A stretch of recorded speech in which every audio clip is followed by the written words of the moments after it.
Welcome, everybody, to another great episode of the Beyond Normal podcast. We have a very special guest, a founder who is focusing on our health in many different aspects. I want to introduce everybody to Nnamdi Nwaigwe. He is the founder of Mindset, which is an incredible app and platform that's aiming to expand the human experience when it comes to building relationships through limitless expression. So I want to bring Nnamdi to the stage and have him share a little bit about this great platform that he's building for everybody to utilize moving forward. How's it going, Nnamdi? Hey, Kenny, what's up? How you doing, man? Can't complain. Glad you're able to be on our platform today. Share a little bit around what you got going on with Mindset. So if you're ready, I want to dive right into things with you. Is that okay? Let's go. Let's do it. All right, cool. So I want to take a step back before you getting to this point of creating this incredible company. Like, tell folks a little bit about your background that got you to this point now where you want to take on that cap of being a founder. Yeah, perfect. Sounds good. So I'm not going to give you like the whole spiel because we'll be here for hours. But from New York, I was a collegiate athlete at the University of Albany. Growing up prior to that, I was always put in positions where I was empowered. I felt like I was strong. I had a great support system. Going into college, I felt like I was at the peak of my career. Really had a lot of aspirations to achieve greatness, and essentially that meant becoming a professional athlete. Becoming a professional athlete was very important to me because of the platform and wealth it can provide me. That way I can make changes in the world. I see people calling Nick the person that was able to use football to have a platform to create a movement, right? And that was, bringing acknowledgement to police brutality. And I thought that becoming a professional athlete, yes, I did love football, but it just gave me the ability to do similar things to what Colin Kaepernick did in regards to impact. When I started playing college football, I had 4 back-to-back gruesome injuries, from an ACL tear to a separated disc in my back to a fractured ankle.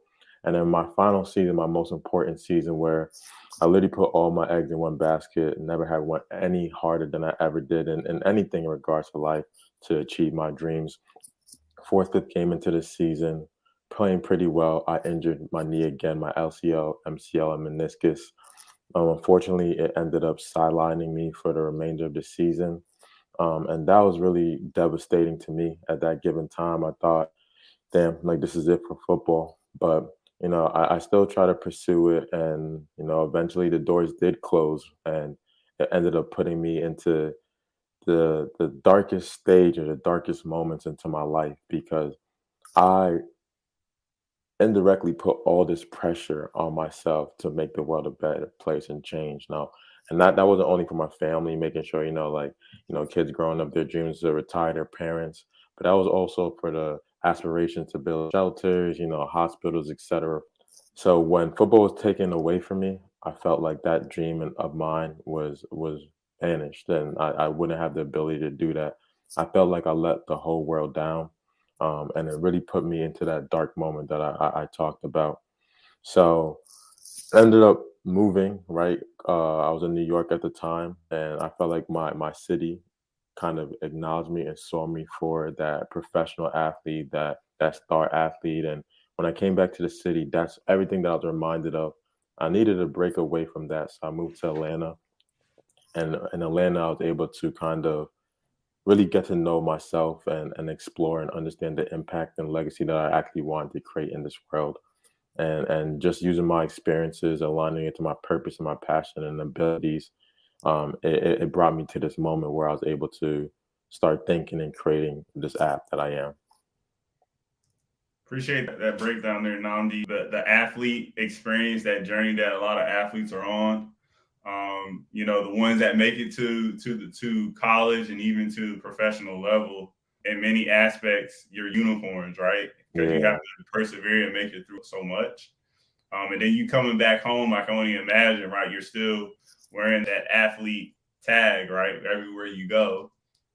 The athlete journey is definitely real. And I think there's some parallels to what you're doing now, right? Because now you're in tech, right? So I want to get into that a little bit as well, right? You're in tech along with being a founder. How did you transition through some of those low times of you being an athlete and not ultimately going down that path and going into something else. Like, tell us a little bit about how that transition was for you going from an athlete to what you would call yourself now. For sure. Yeah, that was a great question because I really felt like those were the defining moments of my life thus far. Me moving to Atlanta was for me to get away from everything that made me feel comfortable. I wanted to force myself to be in an uncomfortable situation, right? Purposely because I knew ultimately I would have to kind of truly search for myself and believe in my faith and continue to march forward. So I transitioned to Atlanta and I started working as a software engineer at GE. At that given time, I still didn't understand my purpose. Every single morning I would drive and I would listen to a sermon. In these moments, I wanted to truly rely on God and my faith because I feel like in your lowest moment, that's all that you truly can do. Uh, I really like listened to a sermon, and in that sermon, it talked about the need for community, the need for vulnerable expression, the need for people to not judge people based off of how they're feeling in regards to a particular emotion, and he even called out the importance and impact of support groups. And the sermon mentioned like, wouldn't it be great for us to have like a virtual support group? And it instantly like kind of ignited a light or a fire in my mind to question, is there anything like this out here? While Instagram, Facebook, and Twitter, you can kind of see these conversations, happening in regards to like emotional, physical, spiritual, and mental well-being, right? People pursuing it, people expressing themselves vulnerably. It's not the centralized platform to do so. So I remember getting excited driving to work, already thinking about, oh, I can't wait to kind of map this out. I went to Walmart, got a whiteboard, came back to my bedroom, taped it up, and I started brainstorming. That whole process was invigorating, right? Challenging. I knew this was something that I couldn't truly think about myself. I reached out to a whole lot of psychologists, therapists, podcasters. I did a lot of market research on the people that are actually consuming this content in regards to emotional, physical, spiritual, and mental well-being, and the people that are also contributing and creating this user-generated content. Got a lot of understanding of what makes the space so unique, and then I just started mapping it out.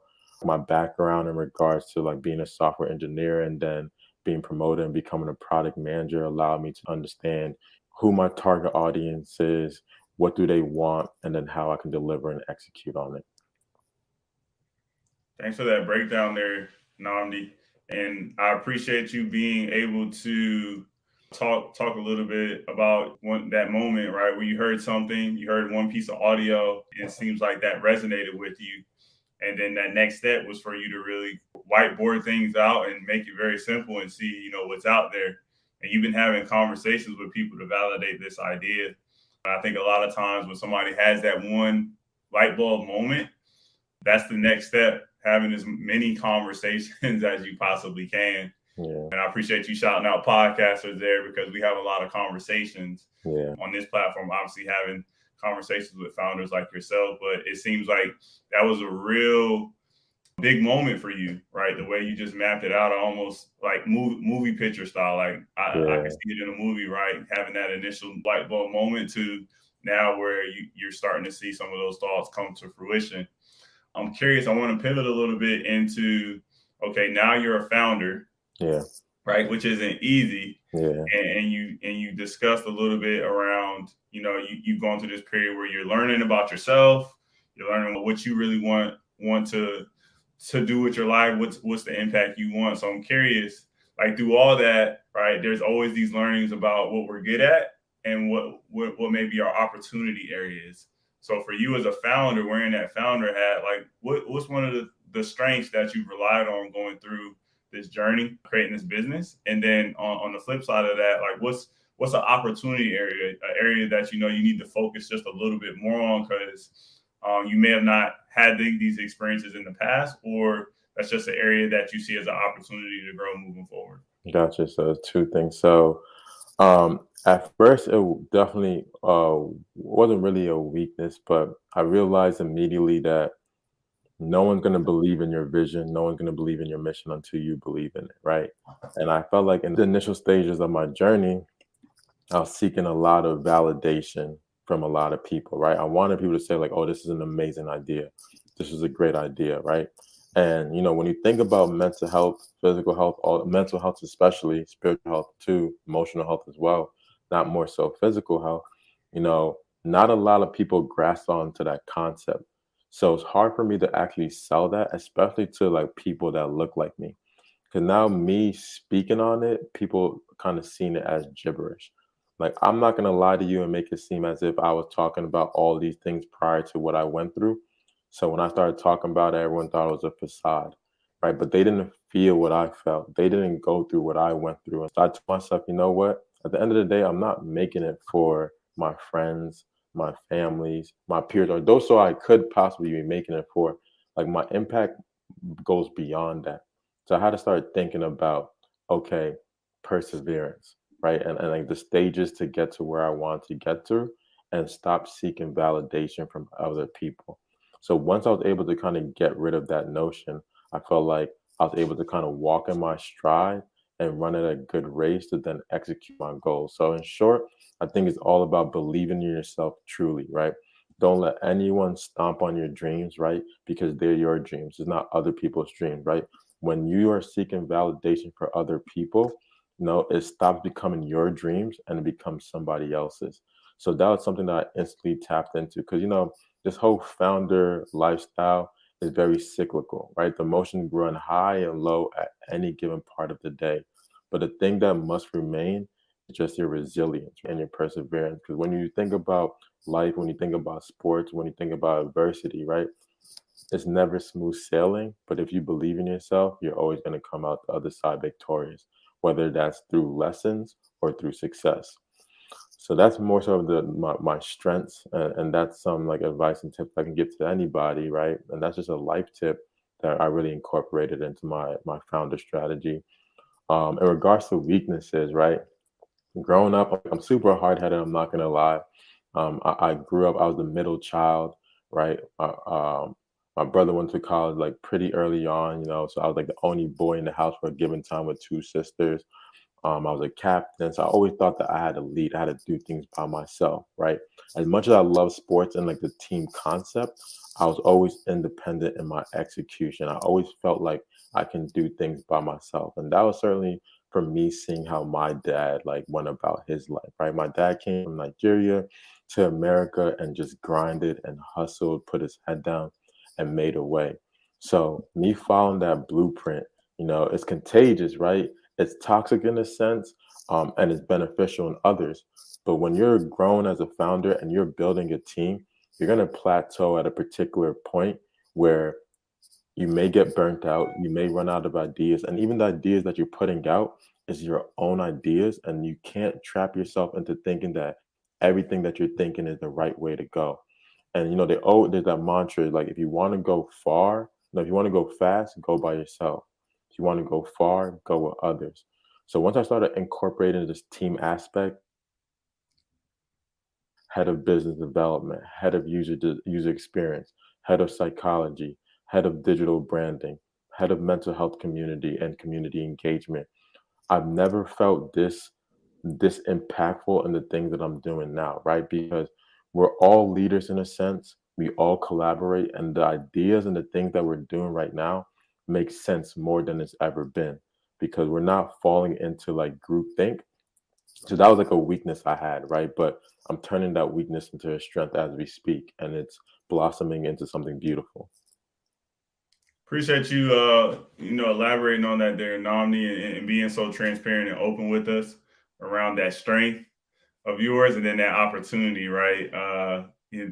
For you, like that opportunity, like you said, just with your upbringing, it is like you feel like you need to lead all the time. Yeah, But in this current environment, you're building out a team, right? And so part of that is you're going to probably be hiring people that are exactly. better at you at certain things, right? Yeah, And that's exactly. okay, right? Exactly. Being the boss, like you get to be the boss and then have people who are really talented around you who are driving the day to day while you always own that strategy, that long term vision, like you laid out there. I'm curious, with you going through this, with you going through that experience, knowing that that's an opportunity for you, is there something that you feel like as the founder that you just always have to own? Yeah, And you can't really pass it to anybody else because this is something that you feel like a founder, you being the one that it all falls down on, right? It's on your shoulders in terms of the success of the business. What's that one thing? it's the vision, right? It's the vision because I feel the pain. Like I have the experience, and I'm not diminishing or saying that people haven't felt this type of pain, but like this vision that I have, sometimes I can't even communicate it, right? And that's why when we talk about like what's the vision for mindset, right?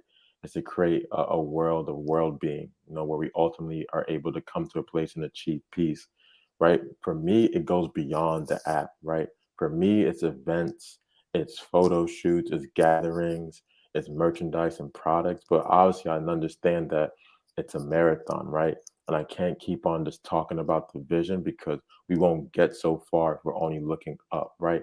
I mean, you want to look up and maybe even diagonal, but if you're looking up, you're not able to take the proper steps to get there, right? So the vision is something that like I truly can't let go of. I allow people to kind of give feedback to it, to kind of massage it a little bit, but only I know in my heart where I want to take this, right? And at the end of the day, like I said, I on my team, I know I have riders. Know I have people that will like don't want to be morbid, but like die for this cause that are truly, truly obsessed with making the world a better place.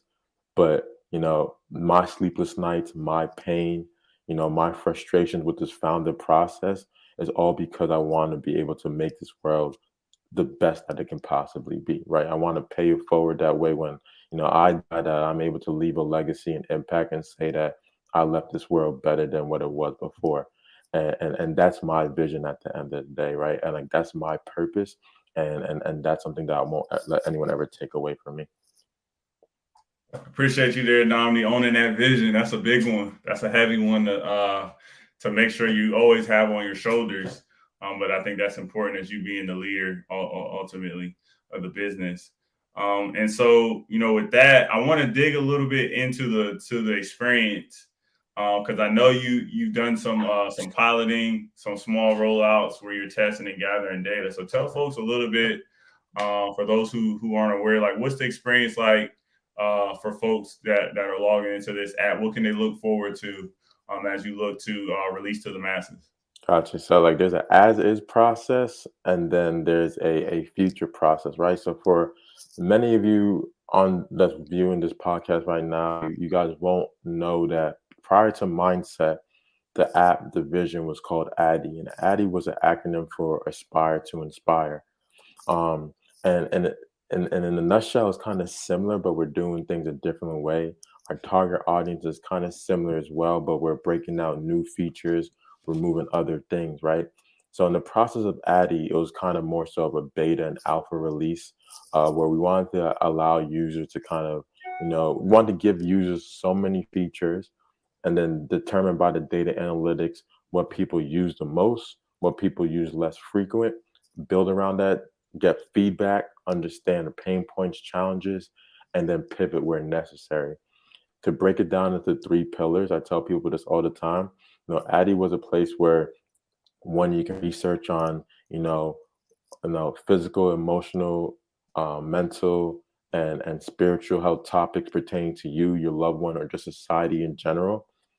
Secondarily, being able to socialize with people with relatable experiences, right? Because it's very rare that your peers around you are the people that you can talk to in regards to everything in your life, right? It's a blessing if that's the case, but essentially that's not the end all be all, right? But there's someone in the world possibly has walked a mile in your shoes and that can relate to you on a more intimate and more impactful level. And that's the community that ADDIE provided. And then lastly is where I intertwine the whole social networking experiences with other experiences similar to BetterHelp, Talkspace, etc. Right? I'm building a revolutionary e-commerce platform into the app where people are able to source resources, whether it's therapists, life coaches, fitness instructors, yoga instructors, business coaches, in order for them to grow in the way that they want to grow, right? Because the staple in the app is progression and not perfection, and that's like the whole vision of the thing, right? Come as you are, whether you're on your lowest or highest point, and feed a community of people that want to be inspired or are inspired, right? People that are seeking for help, seeking for growth, or you just coming onto a platform to just pay it forward and just rub off your enthusiasm or your realness, your vulnerability to other people that may need it as well. So that's where we are right now. We got a lot of feedback. It was amazing, right? We had about 3,000 followers, um, but we took a very conservative approach.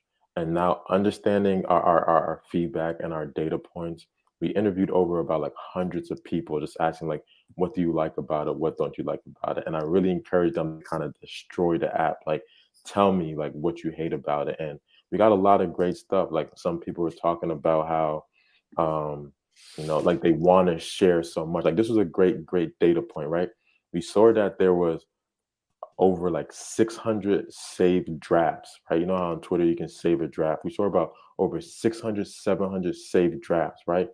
And you kind of was curious, why is that happening? It's because people want to express, but people don't want to overshare. People don't want to be super vulnerable. People are scared to be judged, but they like to release, right? So now in this newer version, we're figuring out ways to give people um, that ability to scale their vulnerability, share as much as they want to, communicate how they want to, set restrictions in regards to who can interact with them, how they would like to be interacted, right? Because we want to give a space where everyone can communicate freely in the way that they want to. So now, pivoting into mindset, we're addressing all of these pain points, these feedbacks, the data points, and making data-driven solutions to now not giving the users what we feel like they want versus what they need. And I think mindset addresses all the gaps. And I'm really excited for us to launch that this upcoming summer. Appreciate that there, Nnamdi. You touched on quite a few things there. The transition, you're willing to transition in terms of your brand and into something new. Mindset's a new name, but then I think you really touched on something there around encouraging users to destroy the app, right? Yeah. I think that's a beyond normal concept, right? Most people think, okay, like I don't want people touching my baby, like I don't want them Yeah. to ruin it, right? But feedback to a business, whether it's positive or negative, Essential. is good, right? That's currency. And you Exactly. mentioned like knowing it seems like the numbers, right? Those 3,000 individuals, users that have used your platform, there's probably some mix of Yeah. experiences in there, right? But that's what is going to get you to that next iteration. And it sounds like you're well on your way to having thousands of different iterations, right? Because you're already in the hundreds, right? But that's Yeah. okay because that shows that you're moving forward. Exactly. Like, at one point I was actually very frustrated, right? Because I wasn't getting any negative feedback. I'm like, yo, I know this is not perfect. I look at it and I'm just like, I know there can be more, but I didn't want to make those decisions without the feedback from other people. Think about you giving me this feedback is going to be essential for the growth of not only this company, but for the world, right? Like that was like my visionary perspective. So once I kind of opened the floodgates, right? And like be careful what you ask for. I got so many like I'm not gonna say negative feedback, but a lot of feedback that was like, hey, I don't like this, I don't like that. People saying like, this is ugly, I don't like this, like, oh, I hate this. And like that was perfect for me because that was the real raw emotion. I had one person that told me like, hey, the purpose is great, but like I'm lazy and this app is too much. And I'm like, what do you mean you're lazy, right? Like come on the app and be intentional. But when you think about Instagram, Twitter, Facebook, you can seamlessly scroll down a timeline for 2 hours, think it's only 10 minutes, and be lost in it. You don't have to be super focused to be utilizing the app. So like while like mindset is an app for intentionality, right? I wanted to be seamless, as simple as possible. That way, people can go to an app the same way they go to Instagram and be able to express themselves and feel good or feel more, right? It's not all about feeling good, but feeling more. That way, you can uncover, unpack in the easiest way possible and then move forward in your life, right? So yeah, it's essential. Like it's essential. It's something that like you're on the fence about because it's your baby at the end of the day, but the only way for your baby to grow is to like nurture it and make sure you guide it in the right direction. Oh yeah, no, do you get into it there? Like I feel like that secret sauce, with like digging into why, good or bad, like you said, just like you got to take it for what it's worth, and then you brought up a great point. The social media networks, all the tech driven companies that we all use each and every day, they're doing a lot of these iterations at an incredible Exactly. pace, right? And Exactly. that's how they keep their advantage. And, Exactly. and, and so you having that mindset early on, like I can only imagine where you're going to be in a year, 3 years, 5 years down the road. So I got to ask, right? My last a question, like, what's that long term vision? I know you have the vision for mindset, but what does that look like in terms of real world impact for you? Long term, you can have a goal, say for the next year, or some founders actually share with us, like what's that world domination look like 10 years down the road. Yeah, I'll Curious take for you, like what's that looking like for you now? I'll take the world domination route because that's easy to say. The steps in between it is the ones that are harder because you gotta be more strategic. But at the end of the day, a lot of you now, and I don't want to sound cliche, you can ask all my people that know me is I want to make the world a better place, right? And I think the best way that you can do it is to empower people, right? It breaks my heart to see people that are alone, that feel that are insecure, that don't have that self-love, right? It breaks my heart to see that, you know, people are driving this, comparison narrative and they don't think that they're good enough based off of what they're else seeing in society. So I feel like if I'm able to create a vehicle that shows people that they love, shows people that they're cared for, show people that they're supported, and show people that they're poured into, will then empower them to do the same thing to others, right? So this is revolutionary. I think it's like a domino effect because just how like my life was impacted to get me to this position is contagious because when I speak to my friends, I'm spitting the same thing to them, right? Like I don't want my friends to have their head down, right? I allow them to vent, I allow them to be vulnerable, but I try to encourage them to understand it's a bad day, not a bad life, right? I don't let them like the whole toxic positivity thing is like and like oozing like okay like it's not that bad, it's not that bad. You can fall into a trap. So I want people to heal, I want people to understand the why, I want people to grow, and then I want people to then be the same person that I was to them for them to be to other people. And I think truly that's how we make the world a better place, right? If everyone is secure, if everyone is empowered, if everyone feels loved, cared, and supported the right ways, everyone is listened to, right? And you're not suppressing these emotions, right? Because it's like a ticking time bomb. If you're not suppressing these emotions, you're able to release and express and get more understanding. I think there'll be better engagement through humanity, and I think that will then invoke a better world for society. Like I said, when I leave this planet, I just want to make sure that everyone feels loved, cared for, and I want it to be a better place. Appreciate that you closing us out, Nandi, there and giving us that glimpse into how you're thinking about that long term vision for the company. In closing, I do want to thank you again for coming on the platform. I'm so excited to see what you're going to make of mindset now. So I love the new branding.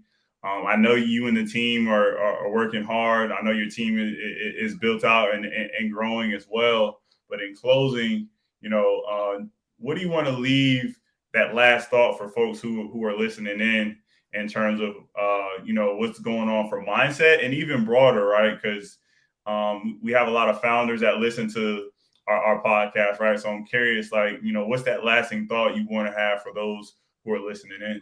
So, too, for mindset, I know it's my babies. I'm always talking about it highly, but like in a nutshell, I want to create a place. I want to create a world of well-being where people come to it to find peace, right? At any given stage of their life. I break it down into, obtaining the mindset. People talk about the Mamba mentality, right? And the Mamba mentality seed worldwide in sports, but creating this mentality where people understand that, like, you know, let me live in the moment, let me understand, and let me grow, right? Because that's the only way for us to truly experience life and become better people. It can't be about the past. It can't be about the future. It gotta be about the now and understanding how I can be better, a second from now, a minute from now. And that's the environment that I'm trying to create. Raw, limitless expression. That way people can truly understand your mind and we can grow from that as a community. So that's from like mindset, right? I think it's about, like I say, like just think about it as if it's an Instagram, Twitter, Facebook, but the rawest form of communication through our human experience and our emotions. In regards to um, being a founder and this journey, I always ended off like this because this is what keeps me going, right? And it's something that the late great Nipsey Hussle said, right? And he said like the difference between myself and the next man is that I didn't quit, right? That you're able to go through so many emotions, so many losses, so many challenges, right? But at the end of the day, you keep on marching, right? And I think that's what life's all about. I think that's what all this journey's about. Because I lie to you not, like I smile on everyone's faces. Everyone thinks everything's going well, but they're not there with me. Like when I'm like stressing or overthinking about, how much far I need to go in this journey, right? They're not there when I'm like doubting myself and saying like, hey, like I can be out in, another country using my money that I'm investing in my company, traveling the world, doing all these cool things, right? They're not there when I'm tripping myself out, but you instantly gotta live to see another day. You instantly gotta snap out of that and say, hey, like, these are the thoughts that the enemy play on you to make you quit. The winners won't quit. Winners will keep on marching, and is not winning is just seeing another day and still chasing your dream to me. And that's the message that I want to leave for people. Like, just keep on marching, don't quit, believe in yourself before anyone does. And I surely attest that you will achieve anything that you want in the world. You just got to be patient and stay down for yourself. Thanks so much, Nnamdi. Again, it was a pleasure having you on the platform. That's a mic drop moment right there. Always good to end on some Nipsey. So with that, Sure. I just want to thank our listeners for tuning in to another great episode of the Beyond Normal podcast.